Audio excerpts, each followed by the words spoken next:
vidéo d'aujourd'hui, nous allons parler de challenge annuel. Pourquoi un challenge annuel? Tout simplement pour pouvoir planifier à l'avance. Tu sais que je suis assez fan de la planification, mais pourquoi? Tout simplement parce que ça va t'apporter une vision globale de choses que tu aimerais bien faire. Du coup, si tu les planifies, il y aura beaucoup plus de chances pour que tu les fasses.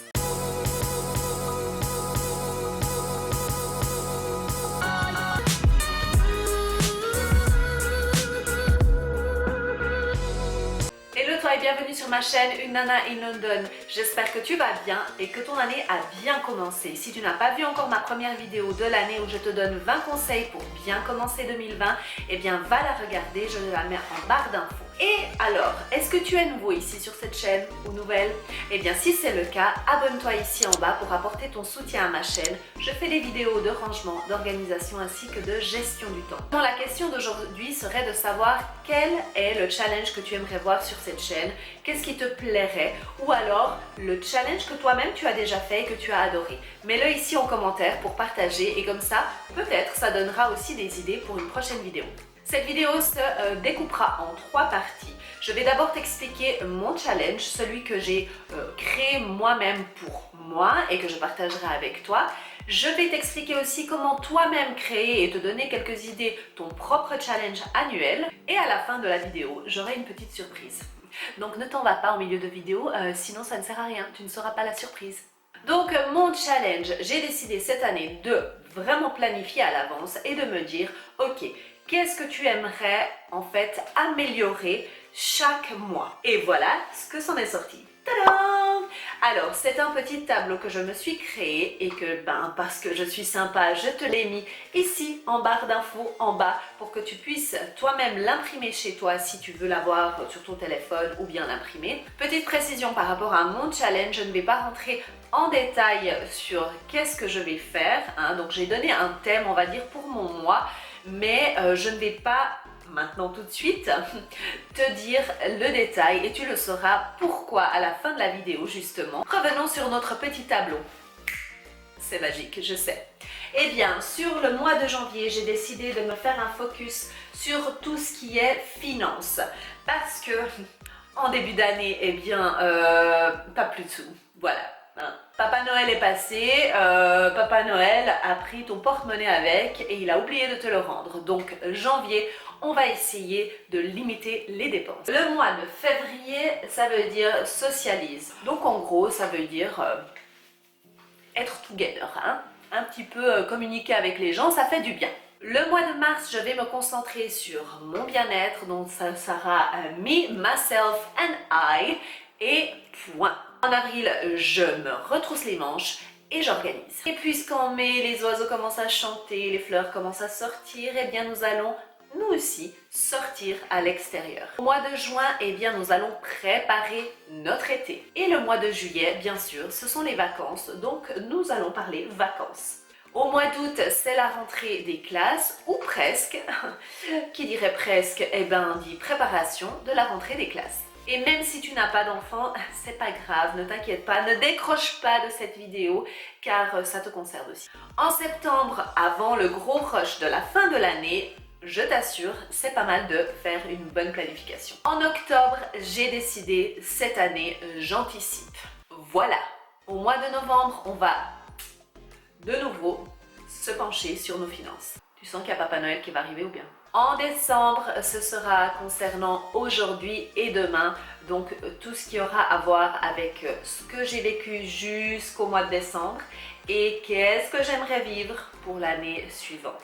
Ok, maintenant le but de la vidéo ici, c'est que, eh bien, peut-être tu me suives dans mon challenge à moi, mais j'aimerais aussi que toi-même, tu te penches sur ta propre vie, sur qu'est-ce que tu aimerais en fait te challenger. Parce que peut-être tu vas me suivre pour certains mois et pour d'autres mois, tu vas vouloir faire autre chose ou bien tu vas vouloir prendre peut-être certaines idées que je t'ai données de mon challenge et tu vas les mettre dans d'autres mois. Sache que c'est ok, tu fais ce que toi tu dois faire pour toi, c'est toujours mon conseil. Pour commencer ton challenge, eh bien je te conseille d'avoir un calendrier annuel.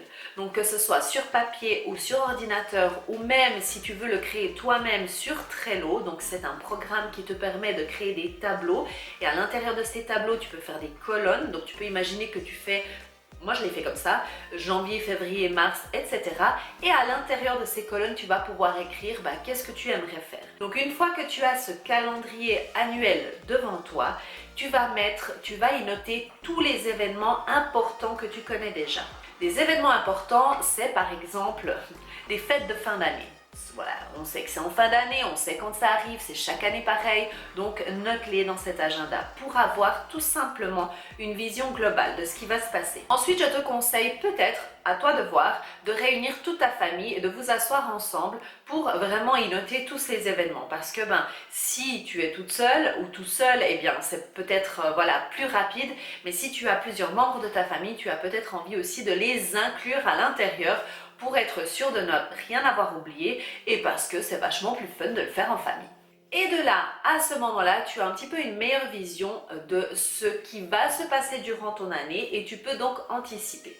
Par exemple, si tu sais que tu dois rendre ta fiche d'impôt fin décembre, c'est un exemple, eh bien peut-être que le mois de octobre ou le mois de novembre sera consacré à la finance. Après ça, eh bien, tu pourras justement prendre ton mois. Donc, si tu veux bien, parce que j'aime bien un petit peu imaginer tout ça, c'est comme si tu fais un zoom à l'intérieur de ton calendrier annuel. Donc, tu commences par tout ce qui est annuel, tu zoomes pour rester dans ton mois et ensuite tu zoomes encore pour rester dans ta semaine. Et tu choisis un challenge par semaine ou un challenge toutes les 2 semaines, ou si tu préfères un challenge pour tout ton mois, eh bien tu le fais comme ça. En fait, quand je dis challenge, ça ne veut pas dire que ça va être un truc énorme à faire. Non, non, non. C'est juste une activité que tu vas décider et que tu vas fixer en fait un certain moment pour le faire. Ensuite, on zoome encore et cette activité, est-ce que tu dois la séparer en plusieurs? Est-ce que c'est une activité, par exemple, aller au cinéma pour te faire plaisir ou aller faire un massage? Eh bien, c'est une activité, donc tu devras trouver un jour, une heure pour pouvoir booker cette activité, pour pouvoir la réserver. Si c'est quelque chose qui prend plusieurs étapes, c'est-à-dire par exemple ranger ma cuisine, eh bien tu vas pas ranger ta cuisine, enfin tu vas devoir faire peut-être les armoires, tu devras nettoyer le frigo, enfin tu as compris, tu dois les séparer. Alors à ce moment-là, tu vas séparer toutes tes étapes et tu vas justement trouver des jours pour inclure toutes ces étapes. Et une fois que tu as décidé de quand va se passer cette activité, n'oublie pas mon conseil qui est toujours de prendre un rendez-vous avec toi-même. Donc note-toi dans ton agenda un rendez-vous pour faire cette activité. Si tu décides de faire ce challenge annuel, n'hésite pas à partager des photos ou d'en parler sur tes stories en me mettant mon petit nom pour que je puisse voir quel challenge tu as fait, et aussi si ça ne te fait rien, bien sûr, de partager une photo de ton plan, de ton calendrier annuel. Ça serait vraiment top parce que ça donne vraiment toujours plein d'idées et moi j'adore ça. J'espère que ça a pu t'apporter une petite aide pour te motiver, parce que c'est vraiment ça l'idée, à aller de l'avant avec tes projets, à vraiment faire un focus sur ce qui est important pour toi, être plus focalisé sur ton année, pas juste attendre que ça se passe et tout d'un coup arriver, et je suis complètement coupable de ça et c'est pour ça que je le fais, et bien d'anticiper. Parce qu'une fois que tu anticipes, au lieu de faire toutes les choses à la va-vite et puis d'être stressé, d'oublier la moitié des choses, eh bien, en prenant un petit peu de recul, ça nous permet en fait de pouvoir voir sur le long terme. Maintenant vient un petit peu les surprises. D'ailleurs, j'en ai deux, enfin c'est plutôt deux informations hyper importantes et réjouissantes que j'ai à t'informer. La première, ça concerne donc ce challenge. Je vais filmer une vidéo par mois pour pouvoir te montrer exactement chaque mois quel est le challenge, en fait comment je l'ai entrecoupé. Elle est pas belle la vie. Et maintenant la surprise, c'est que en fait, eh bien il y aura à partir de la semaine prochaine 2 vidéos par semaine. 2 vidéos par semaine. Nous nous retrouverons le mardi soir et le vendredi soir pour 2 vidéos. Donc j'espère que ça va te plaire. J'attends toujours avec grande impatience toutes tes idées pour les vidéos. N'hésite pas à les mettre ici en bas. Suis-moi aussi sur Instagram parce que c'est là que je suis le plus active et que je fais aussi des sondages pour un petit peu avoir ton opinion sur les vidéos, sur différentes choses de comment orienter la chaîne parce que comme tu sais, comme je le dis toujours, ces vidéos je les fais pour toi. Je te dis à bientôt. Et d'ici là, n'oublie pas de suivre tes rêves car ils connaissent le chemin. Bye! Et je t'ai fait... Oups, celle-là, pardon. Excuse-moi. Non, mais là-bas, qu'est-ce que je dis? Non, mais c'est pas ça que je voulais dire. Qu'est-ce que je voulais dire? Je sais même plus ce que je voulais dire en fait. Oh!